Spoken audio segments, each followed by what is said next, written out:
What are the meanings of /user/spin, /user/local/spin and /user/local/bin?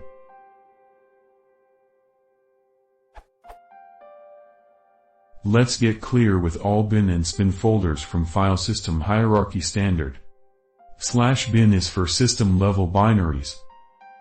/spin is for other system level binaries, mostly for the bootloader and system administrators.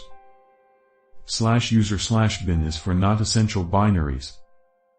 /user/spin, this is where mess starts, not essential tools for system administrators? What does it mean? For experiments? /user/local/bin, no word about this folder. /user/local/spin, locally installed system administration programs.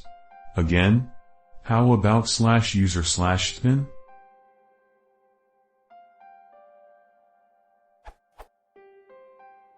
So the question is, why there are so many directories and what are the meanings of /user/spin, /user/local/spin and /user/local/bin?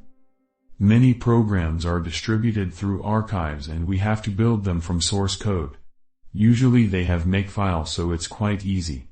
This process involves creating files in user/local/lib, user/local/bin, user/local/whatever without creating specific folders for a given program.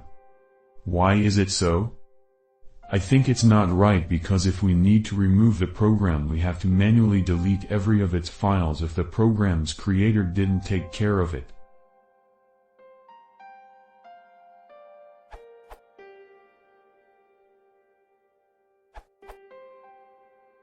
One. Directory structure. This should be covered in the File System Hierarchy Standard 2.3 PDF.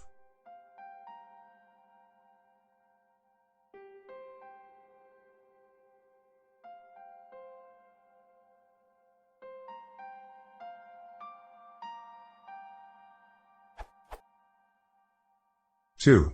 Installation.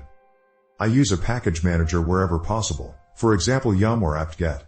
This is possible for a very large number of applications. In a few cases you may have to add a repository. My second choice would be lower level packages such as RPMs, and compiling from source would be my last resort, but some people prefer this. Some package managers can install from RPMs, for example, yum install oddity.rpm.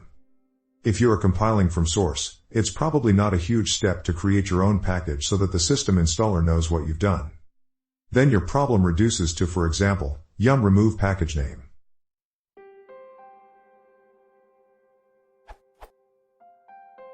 The alternative is to keep good documentation about all sysadmin activities undertaken. I keep a journal in a text file anyway.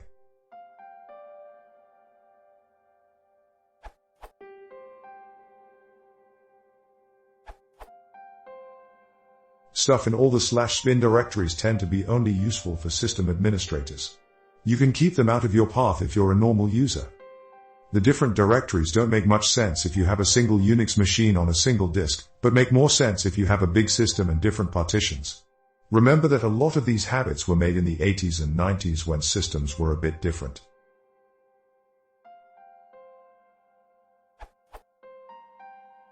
/spin tends to be very small. These are utilities that you need when you're really hosed. You'd put this on a minimal root partition with /root and /lib. Things in /spin used to be all statically linked, since if your /use partition is hosed, any dynamically linked apps are useless. FSCK is here and statically linked. If you have a dependency on /use, obviously you can't FSCK /use/. Of course, if root partition is hosed, you're very screwed. This is why this is such a small partition. Lower the odds of a bad disk block by using very few blocks here. /use/spin binaries are general sysadmin tools where you can at least get to single user mode and mount all your volumes. They are allowed to be dynamically linked. The separate partitions for /spin, well, /spin on, partition, and /use also make more sense when you remember that backup was very expensive in both time and for tape. If they were on separate partitions, you could schedule them differently.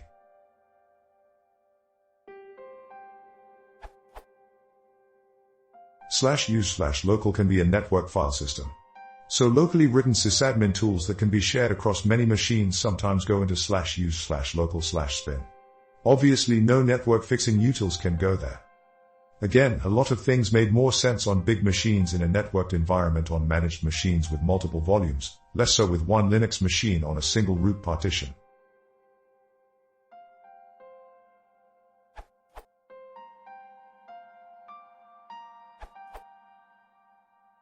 My take on the meanings of the directories, from experience with Debian GNU Linux, is this. First distinction, S is for superuser.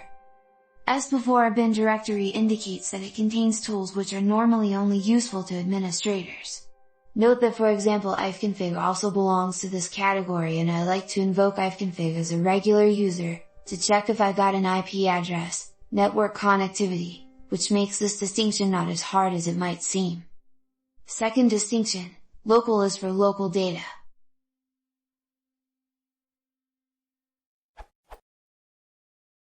In practice, the most important distinction here is that OS package managers, like apps, install packages to the normal /user structure and leave /user/local unaffected.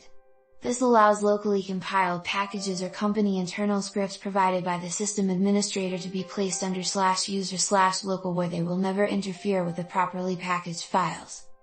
It is debatable whether /user/local should override existing files from the normal /user structure.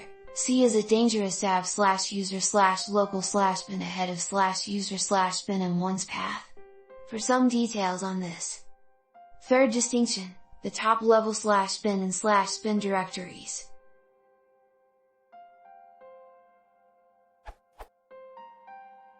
On Debian, there is actually a so-called user merge. There used to be the difference that /bin and /bin were available in the boot process earlier. Think of /user being on a network device or different partition, RAID etc. But nowadays few Linux systems boot well without /user, which is why I would consider the distinction between top level and /user directories to be largely of historic interest for Linux. Finally, the merits and problems of scattering files. There is really no one true answer to this. The advantages of Linux scattered file system are these.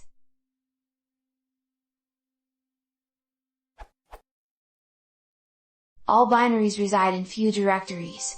This means you can call every program from the shell. Compare Windows, where one always needs to edit the %path %environment variable to add any program of interest. I have seen very long path environments on Windows. All libraries reside in a central place. This means they need not be installed twice when used by multiple applications. As Linux is designed to SD, most system files are tracked by a package manager anyways. There is no need to keep an overview of the files from a user point of view.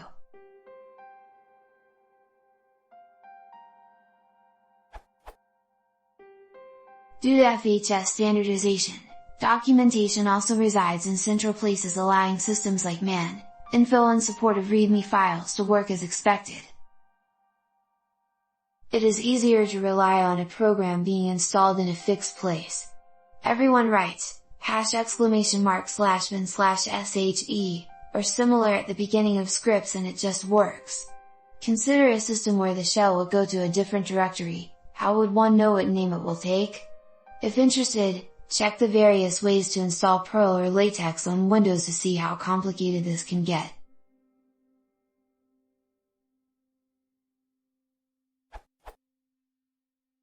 The disadvantages I have found so far are these.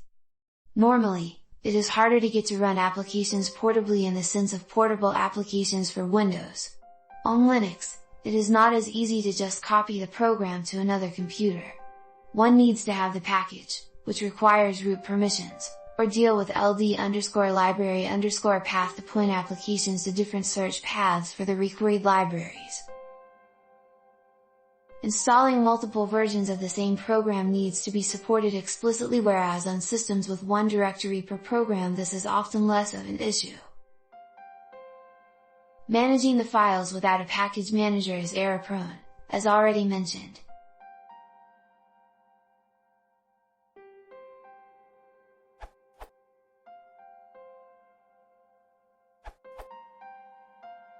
You really should have your second question be a separate question here on superuser. It's unrelated to the first. Yes, having files all over the place sucks. That's why there are many packaging solutions. Red Hat created RPM, which is used everywhere. Solaris had their package format. HP, UX had theirs, and there's apt and many other package formats. Keep things in the right places, /user/bin, /user/lib, as appropriate, but allow easy addition and removal. For source, there used to be tools that would let you configure and install in a subdir of /user/local, and it would handle symlinks to /user/local/bin for you. Since the wide proliferation of package tools, this is less necessary, and I forgot their names.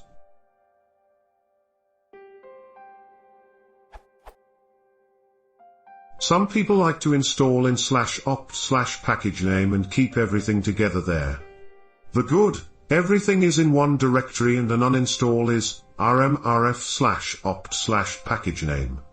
The downsides to this are having to add /opt/packagename/bin to everyone's path, and the fact that people usually don't put /opt on a separate partition, and you fill up the root partition.